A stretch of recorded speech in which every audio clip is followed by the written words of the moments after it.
Because I haven't picked it up. Good evening, everybody. Good evening. Paul's just going to quickly shut the door. Whilst he does that, I'll start by reading out the emergency evacuation announcement. Should we be required to evacuate the building, would you please leave the building via the nearest available exit? There is one fire exit in this room. If you need to evacuate the room, please do so by the glass door to the external fire escape staircase. Please hold both handrails in case the stairs are wet or slippery. And if anyone is unable to use the stairs, would they please allow others to exit the room before they go to the fire escape door where they can be given assistance. Our assembly point will be in the public car park at the side of the Civic Suite. Please do not delay your evacuation to collect any belongings. Please do not return to the building until given permission to do so by council staff.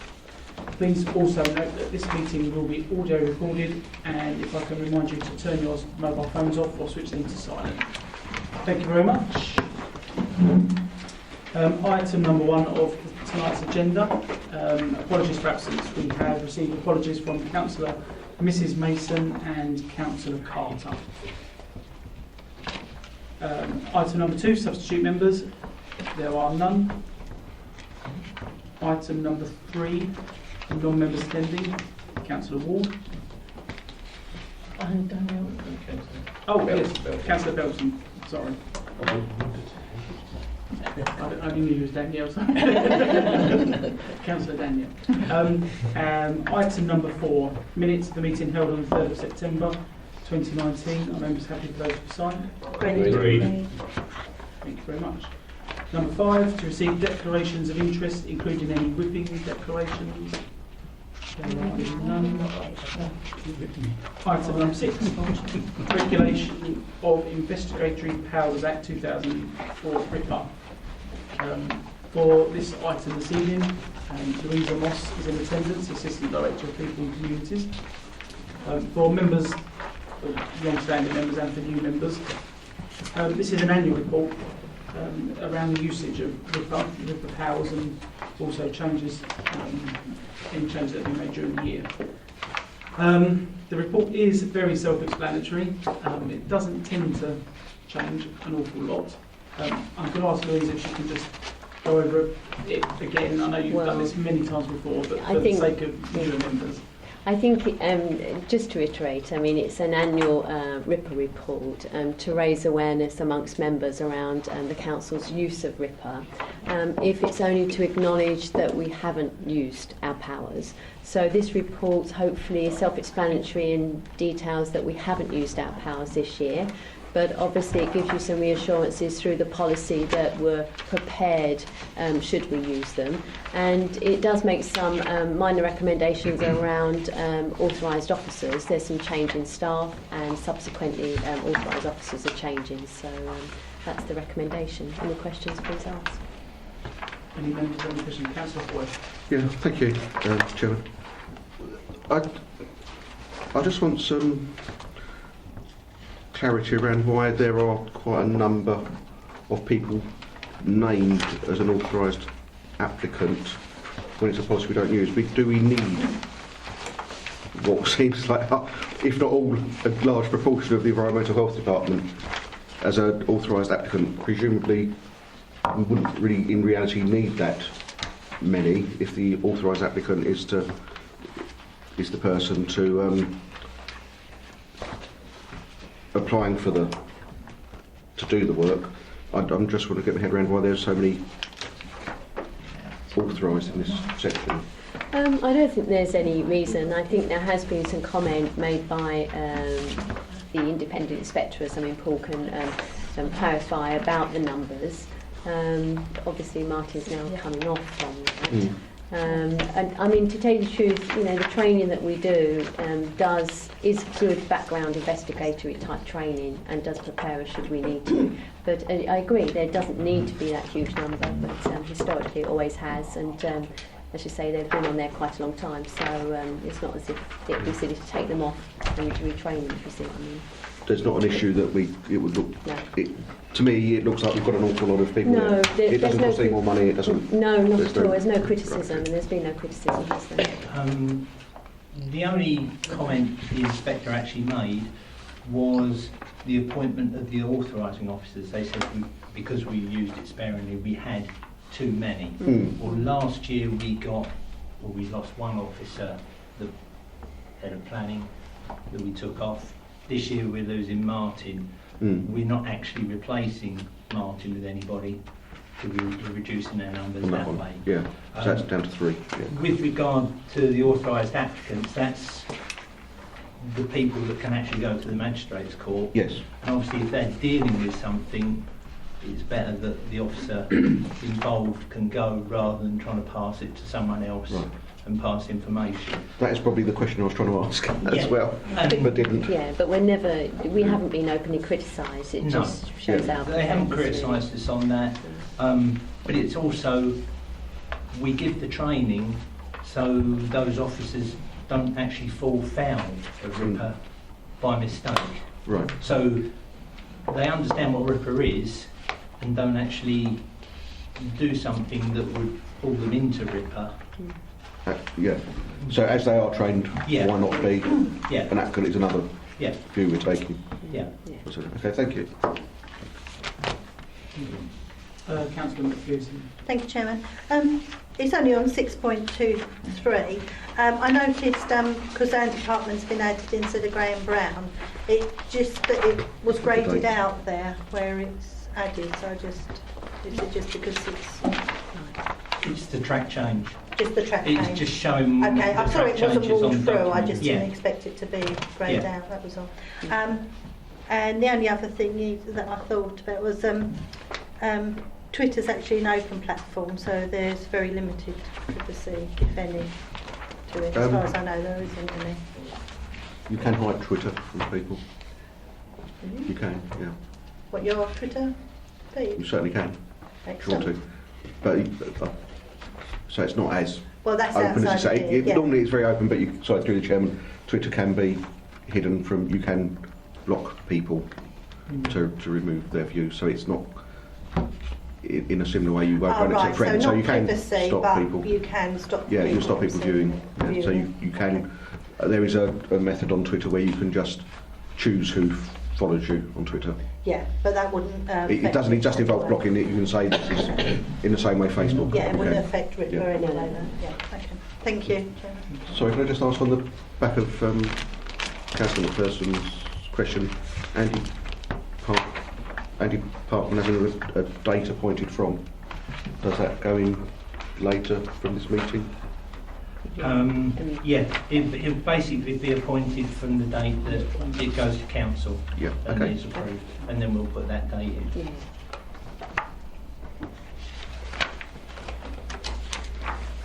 Any other questions, members? Okay. There are 2 recommendations. The first, that it's proposed that the committee resolves to note the council's annual usage of RIPA. Noted. Noted. And second, it is proposed that the committee recommends to council that the amendments to the council's RIPA policy set out in section 4 above are approved. Approved. Thank you very much. Thank you.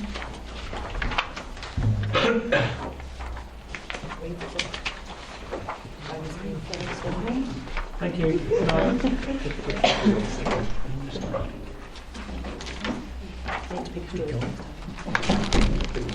Okay, thank you, members.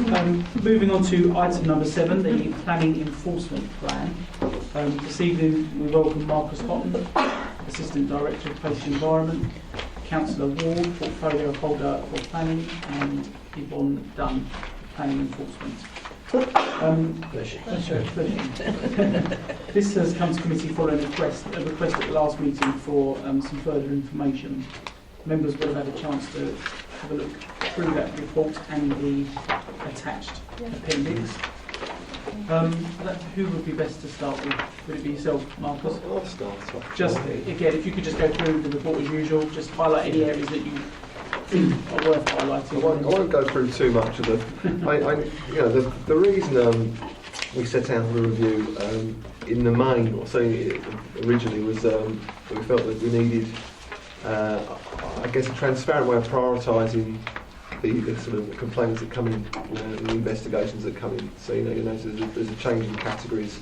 I think originally we had an A to C. We introduced a category B. which in many ways, when resources allow. My observations of the service that although there can be minor infringements if you like, of planning that almost become neighbour disputes, you have to say, is that good use of resource when there are, I guess, visible almost from the roadside kind of infringements of planning that we need to be concentrating our resources upon. So that was my thinking behind reviewing that. But I guess at the same time, we just needed to, it's been since 2008, it needed reviewing. I felt also it just needed more demonstrate a transparent way of how we're going about actually undertaking that process. I think if it's captured in one place, at least then people can then see and understand how Yvonne and Tam arrive at sort of when to investigate and when not to investigate. I think the key thing is, although there's an imperative that we investigate to actually take action, it is not a statutory function. And so I think that's got to be made quite clear as well, that we do not have to take action. So we have to judge when it is right to and not right to take action. I think that's what the document sets out. So I'm happy to take any questions. Who would like to start? Okay, I'll start then. I think it was interesting to read. I think the main question I would have at the moment is whether or not you're confident that the department can abide by those timescales. I think bearing in mind there's always historically been a bit of an issue with regards to resources for enforcement. Is that something you are confident that these timescales can be adhered to? Yeah, I mean, I'll answer this. Our current targets for undertaking site visits are set at achieving a 60% success rate. And at the present moment, category A cases we will say we will visit within 1 day, and by and large we achieve that 100%. Category B is currently set at 7 days, and we're pretty good at achieving those as well. It's the category C cases that tend to have an effect on our overall performance, because we have to, currently that's category C is the only other category that we've got. We used to say that we would visit them within 10 days. That was then extended to 15, and now we're seeking to extend that even further. Now the main purpose for that is that we have to go through like a triaging process, and because we have got a limited resource, it's a resource that we have to work with. We have to direct that resource to the most serious breaches. And although we are seeking in the new plan to have category C extended to 30 days, it doesn't mean to say that we're going to visit every category C case and leave it 30 days. Those that need to be visited a lot quicker will be visited within a reasonable time scale. Just for the benefit of the committee, could you just confirm for us what enforcement resources you do have available? Okay, so as myself as team leader, but I also have a full caseload. So I've got, I've got a full officer's caseload, but I also am the team leader on the team. And then I have one other officer who is a senior planner. So you are still quite limited? Yeah, it's been like that since 2015, so it's what we work with. We still deliver, in my mind, a very good service. We could do a lot more, but it's the resource that we have to hand at the present moment. Okay. Just another couple of questions, then I know a couple of other members have indicated to speak. I was quite interested to read about the 1.5 million of funding. Yes. Can you just tell us a bit more about that? I noticed there it says that the funding will be made available through the next round of Planning Delivery Fund to support planning enforcement against all forms of unauthorised development. The addition of an up-to-date enforcement policy will support a possible bid for additional resources. How do we bid? When would it be? Why is it only possible rather than we will definitely be we missed this year's. I mean, there was funding available in February this year. There was applications open. and that's to put a submission in to apply for funding to assist to primarily deal with unauthorised development in the green belt, because that's government focus. One of the criteria for your application is that you've got an enforcement plan in place. So obviously we didn't have a plan in place, so we wasn't able to apply for the funding. With this plan in place, the next round will be approximately February. I'm assuming February again next year, 2020. So we will now be in a stronger position to actually apply for funding. Well, that sounds good. And my last question at the moment would be, with regards to on 3.6, you talk about the form that you can submit. So if Yes. somebody wanted inform, I was just interested, who does that get received by? Does that go directly, if someone wants to submit a form Yep. online, is it directly to you? Comes or- straight into us. Right, Yeah, okay. into a generic email address. Okay, so there's no room for it being lost in No, some sort of no. administration? And we've just had it reviewed. I mean, the online reporting form's been there for a while now, but we've actually, because we're looking at ways of working a bit smarter, we looked at just incrementally just changing and improving certain elements of the way that we work. And we have in the last couple of months looked at, we've revisited the online form.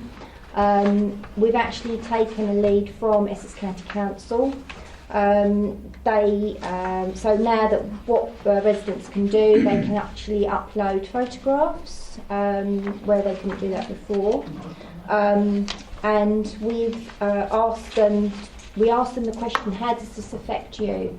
Because what we have found is that we do get people complain about things when they're just out walking their dog, and all right, it might be something that is a planning breach, it does need to be investigated, but sometimes it's like, oh, they've put a new driveway in, there's no drainage being put in, it is something that we need to deal with, but it's not directly affecting them right at that very moment. So it's one way of triaging. We want to make sure you use that as a tool to put it into category Yes. A, B, C, D, essentially? Yes, indeed.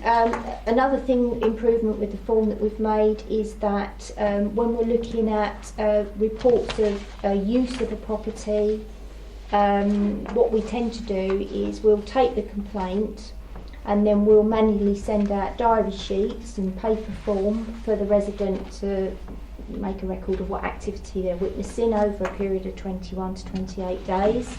What we've done now with the online reporting form, it asks a question, is this in relation to the use of the property or the use of the land? If they say yes, then they get the option then to go to a link where they can then access and then actually input each day what they're actually witnessing. They save it, and then at the end of the 21 or 28 days they can then submit those diary sheets to us. So it's a lot swifter.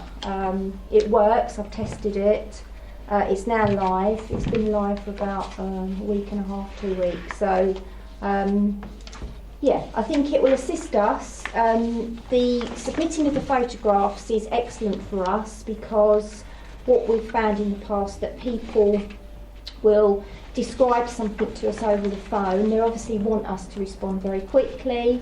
So now that we've got photographs that can be submitted, we can actually visualise what they're explaining to us over the telephone, and again use that triaging. That's why we want to introduce the category D, because some of the things that get reported to us may not actually require us to go out immediately. They may not even be a breach of planning control, but it'll enable us to actually filter that and then decide that yes, we will go out, but we'll go out when resources allow.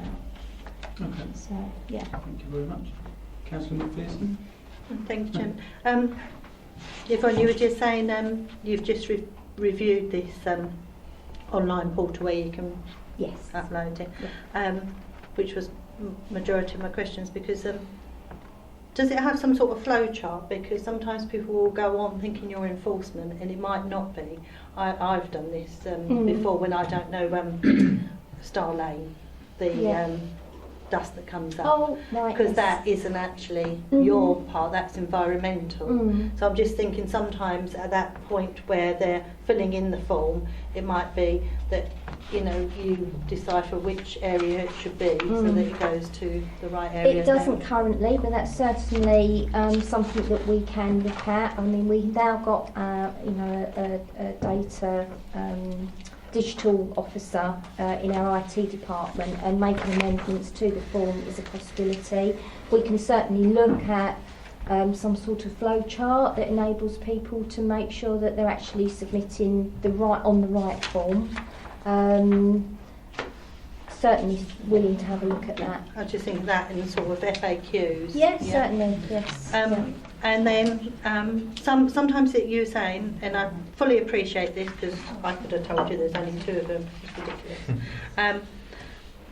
It sometimes takes 15 days to see something. Does this put us in a bit of a tricky situation if somebody has reported footings going in day 1, when you turn up you've got a barn built? Well, I mean, obviously we say 15 days, but we are triaging just by the nature of the complaint. So if, for example, somebody's reporting that there's footings going in and it's in the green belt, then obviously that wouldn't be a category C, that would be a B and would be out there within 7 days, if not earlier. Sometimes, we would go out the next day, depending on the breach, depending what people are telling us. If it's in a residential area and it's an extension to a dwelling house, okay, it may not be permitted development, but they may, if they was to submit retrospective planning permission, actually get consent. So does it warrant an enforcement officer to get out there immediately? The neighbour may wish us to, but we have to go through that thought process of, well, okay, this may not be permitted development, but if it's half a metre over permitted development, it's likely to get consent. There may, and then we would obviously respond a little bit, not quicker.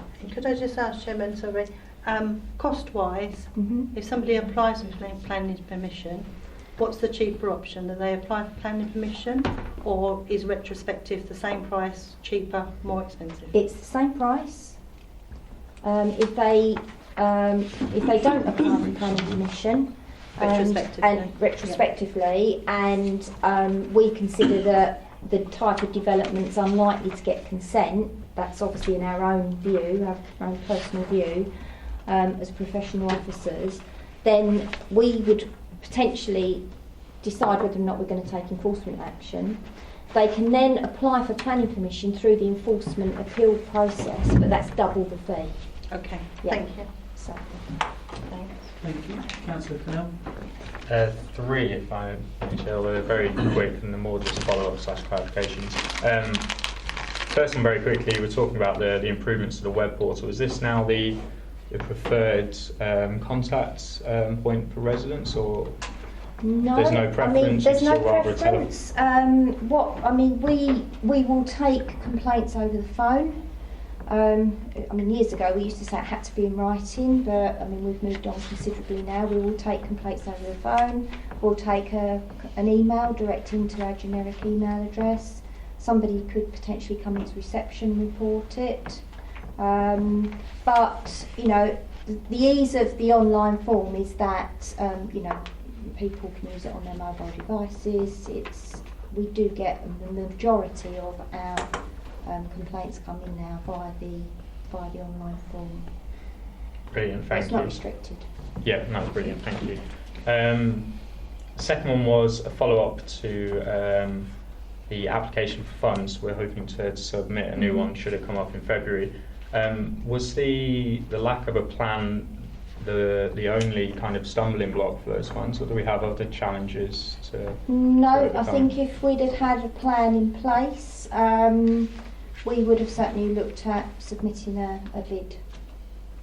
Brilliant, thank you. And then the final one is around the performance primarily being as a result of the category C. Is this around the volume of the category C? Do we get a lot of them, or is it Well, there are other I factors thought involved? I have actually got this month's figures. Just bear with me.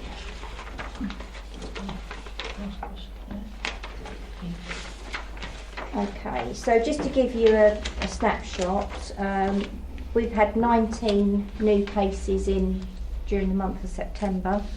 12 of those were category C, 6 were a B and 1 was an A.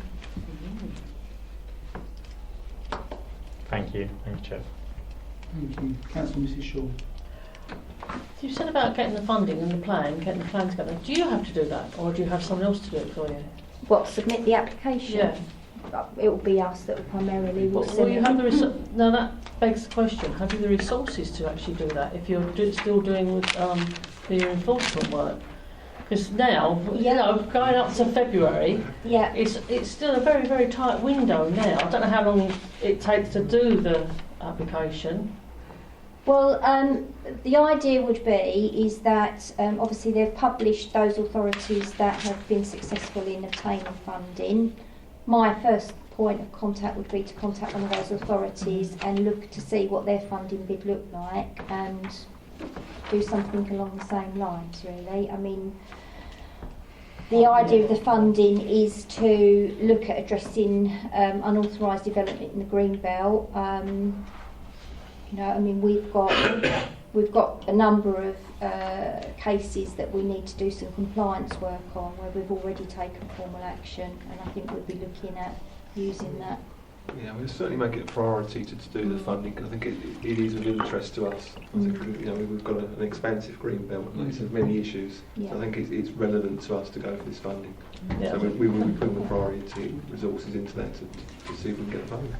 Can I come back on that? So if there is that funding out there, it would be very remiss of us as a council not to actually go for it. But my biggest concern, Marcus, is the resource issue. If we've got only 2 officers in the department that are working flat out, to actually then put aside some time to do this.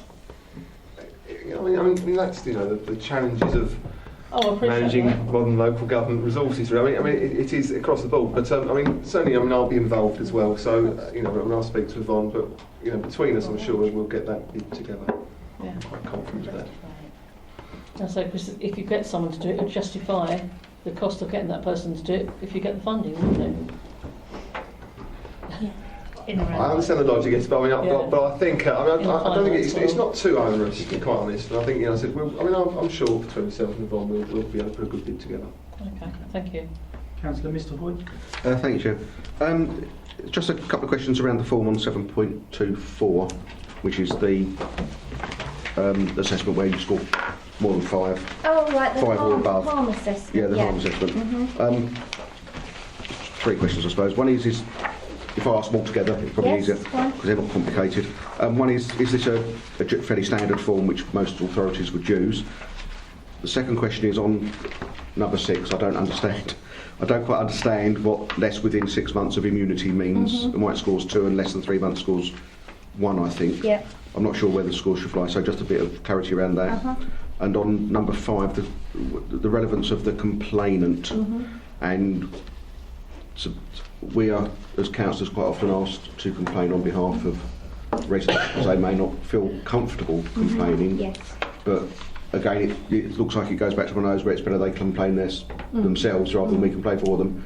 And I want to know why we as councillors are considered less. I'm not sure how to put this. A staff member would score more points than a complaint being passed on by a councillor. I want to know the rationale behind that. Okay. Thank you. Okay, yeah, thank you very much for those questions. Okay, so this harm assessment form has been in place and we've used this since about 2010. It was approved by members at the time. It's a scheme that was adopted by Rochford District Council that Huntingdon had actually been using. We went to an enforcement officers forum and it was a presentation, and from that presentation a number of authorities adopted the scheme. So its origin is Huntingdon, but I think this isn't a direct copy of Huntingdon's scheme. It's very similar, but when it went through members for approval, there were some adjustments to the weighting of the actual scores. pick up on your second question, the age of the breach. So the alignment of this is probably a little bit confusing. So less within 6 months. So it's less than 6 months or within 6 months of immunity. So I'm sure members are aware that planning breaches become lawful after a period of time. So if it's operational development, that's within 4 years. So 4 years or more, the actual breach will become lawful. So if we've got a building that's been up and substantially complete for 3 years and 6 months, then obviously that's within 6 months of it becoming immune from enforcement action. So therefore it would be given a higher score. Yeah. And then obviously if the breach is less than 3 months old, it's quite a new breach, so therefore that scores 1. It's, you know, it's, I suppose its impact is fairly new, it's causing concern to residents, so therefore it warrants a score. Because it's a new form of development or a new use that's been occurring, that's started to occur within 3 months. If it's more than 3 months old, then it's been there. We've only just received the complaint, so one has to ask then, you know, the harm that's being caused. So it's not, you know, a perfect system. It's to enable us to triage. No, it's fine. I just didn't quite understand what the first one meant, but I understand it perfectly now. All right, that's fine. And then the way that the scoring's done for the actual source of the complaint, well, an immediate neighbour would obviously be that person that's affected by it, presumably the most. And a staff member would actually have seen the breach, made an assessment there and then, and actually, you know, they would be bringing it to our attention because they know that it's an actual breach that needs to be dealt. So the reference to staff is a member of the planning department? Yes. Yeah. Staff, not any staff? Yeah, no, right. that's right. That explains that perfectly, that's fine. Okay. Okay, thank you. Just a quick question. Forgive me, I forgot the name. What council did you say you... Huntingdon. And were they successful in getting a bid? Do you know? That I don't know. Yeah, I mean this scheme was 2010, I think, and they adopted it 2 years prior to that. So yeah, I mean the harm assessment form isn't necessarily part of the new enforcement plan. We've been using this harm assessment scheme for 9 years. That's how we, you know, close a small proportion of our cases. You know, the transgressor gets a letter to say that you do need planning permission. However, we've made an assessment that permission's likely to be granted, so we put the ball firmly back in the transgressor's court, and then basically it's up to them whether or not they apply for planning permission or not. But we do put a caveat on the letter that basically says if you don't apply for planning permission, it might affect the sale of your property further down the line, because any purchaser's solicitor is going to be asking the question, did that extension get planning permission? So it 9 times out of 10 it generates an application. Okay. Just, I've got 2 very small quick points to make or to ask. 6.1, it does say there that the council relies on the public to bring to our attention the majority of breaches of planning control. Complainants can be assured their details will always be kept confidential. The only time complainants' details may have to be disclosed would be if ordered to do so by a judge in court of law. Just out of interest, that last sentence, are complainants made aware of that? Yes. If they're reporting something by phone or email? I can understand if they're filling the form in online, that's probably on there, I'm assuming. It says on the online form about your details will be kept confidential. Yeah, I would need to But double. if somebody phoned and made a complaint, We on the always. phone, I mean, they would be made aware if I that- had £1 for every time a complainant said to me, "Will you keep my details confidential?" I mean, it's a standard question that they Yeah. ask, and we always say to them, I'm focusing more on the fact that it might be given. That's what I'm... we would always ask their consent first. What tends to happen is that we get complaints made. Obviously, we say to them the details kept confidential, and then when we end up at a public inquiry, we invariably want them to give evidence at the public inquiry, so we have to go back to the complainant and say, will you give evidence? And they don't want to, which obviously weakens our case slightly. But and then similarly, if we end up in court, we ask them, are you prepared to give a witness statement? So we always go back to them and ask their consent, so their details are protected. And my last point is section 10, which is what happens if an allegation is made against you. I've read it and it all appears fine to me. The last few points, 10.5, 6 and 7, should there not be a part or an addition to that, or is there a way that if you've had a complaint made against you and you're not happy with the way in which enforcement has dealt with it, or you're not happy with the result of that enforcement, there is a way that they can appeal, and should that not be there? So if someone was looking at that, if I was referring to that because a complaint... Well, we can add that in. I mean, it just basically, we can just refer it to the complaints procedure and it will be dealt with as an official complaint. But yeah, we can certainly add that in. It's in draft. I mean, there are a couple of typos still in here that need to be... only minor ones. Okay, thank you. Bear with me one second. So, Councillor Belton. I just wanted to refer back to the 6.1 that you just mentioned. So it says there, the only time complainant's details may have to be disclosed would be if ordered to do so by a judge in a court of law. But then you said that you asked for their permission. Yeah. At any point, are they enforced to give a statement or to have their details? No. I mean, if they don't want to, I mean, it's a planning breach at the end of the day. They're not compelled to. Okay. It's just the wording would sort of imply that they could be forced to, and would that put people off of making a complaint if they thought? It could, but I mean, it's unlikely, isn't it? I mean, I mean, we're dealing with planning breaches. I just wondered, would it put someone off if they thought, oh, at some point I may be asked to... It's just purely the wording. We'll soften that. Okay. But equally don't want to get people thinking it could happen. Yeah. Thank you.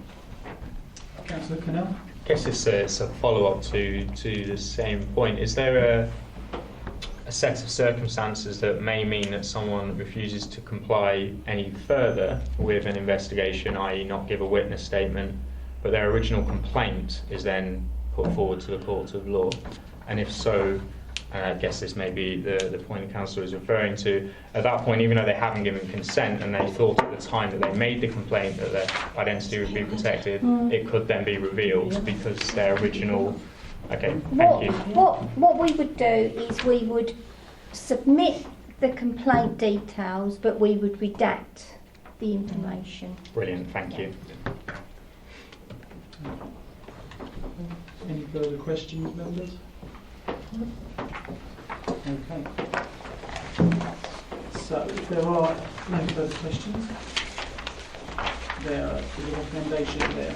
It's proposed that the committee recommends to council that the updated planning enforcement plan as set out in Appendix 1 to the report be adopted with a couple of additional changes that we've discussed this evening.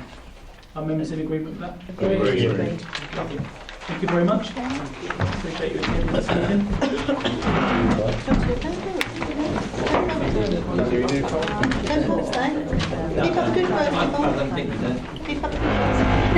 Waiting High Street? Yes. Yes, sorry. Bye. He could stay if he wants. He's been there for 5 minutes. I'll go on. It's just normally your name. It's on the key decision. It's not. Oh, no, yeah, I think they're going this way. Thanks very much. Thank you. What you're here. Well, you know, something that's easier to actually be here than before I wanted to come back and... Does anyone need a copy of the... Members, anybody need a copy of the yes, decision? please. I've got one, thank you. Oh, I should be on. No, yeah, Michelle. Someone share. Yeah, Michelle, come and get and then you can go on. I mean, go way round. Two between three, it's more of a choice. Here's a show. Yeah. Yeah. I know what's on there. But yeah, test my memory. Okay, has everybody got a copy, or can everyone view a copy? I'll pass over to Paul just to run through these. Okay, so the first one on there, 719, the planning enforcement plan, that will be coming off because as you've now agreed that it will go to council, your recommendation, it won't be a key decision anymore. Okay, the people and communities enforcement plan, 1019 was on there previously, as well as the tenancy strategy 1219.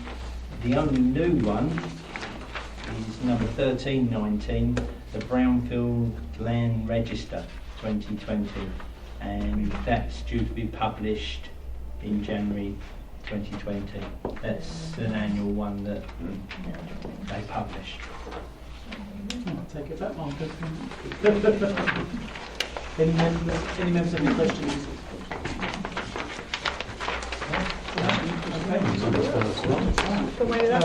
Moving on to the final item this evening, which is item number 9, the work plan. Has everybody got a copy of? No. Yes, you will. The back of it is.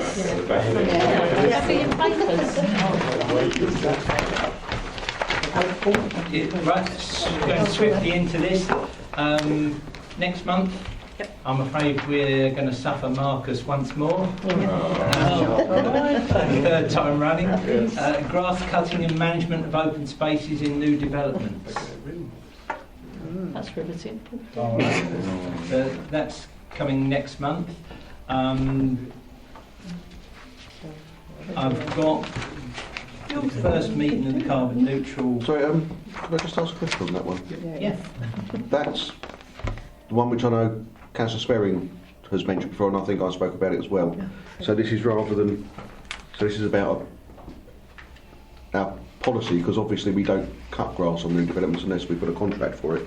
So this is going to be about a policy in relation to what we could do about it, or is this about have we got any contracts to do it? It could be either way, the way it's written. Yeah.